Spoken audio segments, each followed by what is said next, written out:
اور اسی حدیث اسی قرآن پاک کی روشنی میں حدیث پاک پڑھتا ہوں۔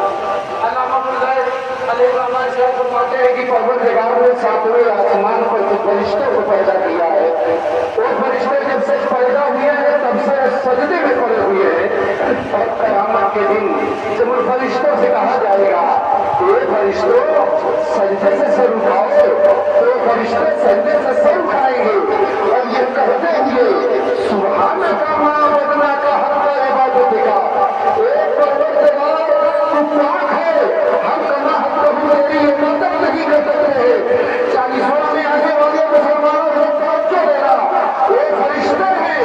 جن سے کبھی گناہ نہیں ہو سکتا ہے، مگر ان کی عبادت کر لگے ہیں کہ جب سے وہ پیدا ہوئے ہیں تب سے وہ سب کو سجدے میں رکھے ہوئے ہیں اور اپنی عاجزی اور انکساری کا اظہار کرتے ہوئے اللہ کی بارگاہ میں کہتے ہیں سبحانک ما وجدناک حق عبادتک،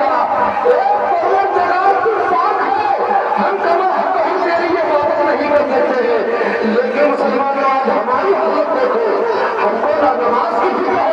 ہم کو نہ روزے کی فکر ہے، ہم کو نہ قرآن کی تلاوت کی فکر ہے، ہم کو نہ رسول کی سنت کی فکر ہے۔ آپ دیکھو مسلمانوں، ہم کو دنیا میں اگر کسی چیز کی فکر ہے تو ہم کو دولت کی فکر ہے، اور بغیر کچھ کیے بھرے اس انسان کو جنت کی فکر ہے۔ اور سودا نے کہا تھا کہ غافل غضب سے ہو کے کرم پہ نظر نہ رکھ، پھر ہے شرارے برق سے دامن سے ہاتھ۔ غافل غضب سے ہو کے کرم پہ نظر نہ رکھ، پھر ہے شرارے برق سے دامن سے ہاتھ کا۔ جزائی شہر جسد الحمد من خشیت اللہ تعالی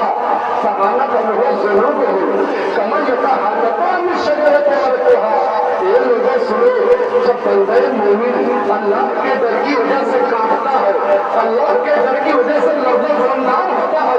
اللہ کے در کی وجہ سے اس کے جسم میں کبھی داری ہوتی ہے، تو پیغمبر فرماتے ہیں سنو پروردگار اس کے گناہ ایسے ہی جسم سے جھڑ جاتے ہیں، ایسے اس کے گناہ جسم سے جھڑ جاتے ہیں جیسے درختوں کے ہلانے سے درختوں کے پتے جھڑ جاتے ہیں۔ ایک نوجوان بچے سے میرے جملے پر توجہ دینا، پیغمبر فرما رہے ہیں اگر گناہ کی وجہ سے اللہ کے ڈر کی وجہ سے تمہارا جسم لرزہ برندار ہو جائے گا تو تمہارے جسم سے گناہ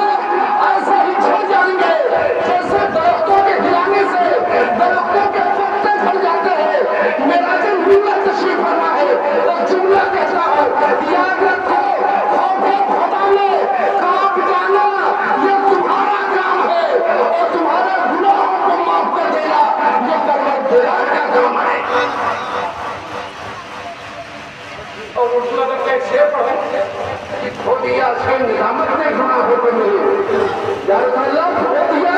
اشک ندامت نے گناہوں کو میرے، سر کیا دامن تو میرا پاک دامن ہو گیا، سر کیا دامن تو میرا پاک دامن ہو گیا۔ علامہ غزالی صاحب کی کتاب میں روایت لکھے ہیں، میں اس کو پڑھ دیتا ہوں، جلدی سے روایت اور بھی دیکھیں۔ علامہ غزالی صاحب فرماتے ہیں کل میدان قیامت میں آدمی لایا جائے گا جس کے نام عمل میں کوئی گناہ کوئی نیکی نہیں ہوگی، ایسا آدمی لایا جائے گا۔ ذرا توجہ دیا کہ ایسا آدمی میدان محشر میں لایا جائے گا جس کے نام عمل میں کوئی نیکی نہیں ہوگی۔ اچانک جب اس کے نام عمل چلے جائیں گے تو برائیوں کا پلہ بھاری ہو جائے گا، اللہ تعالیٰ فرشتوں کو پوچھے گا اے فرشتے اس کے گناہ زیادہ ہے، اسے جہنم میں لے چلو۔ فرشتے اس کو لے کر جہنم کی طرف چلیں گے، اتنے میں اس کی آنکھوں سے بال آ کر بارگاہ خداوندی میں کرے گا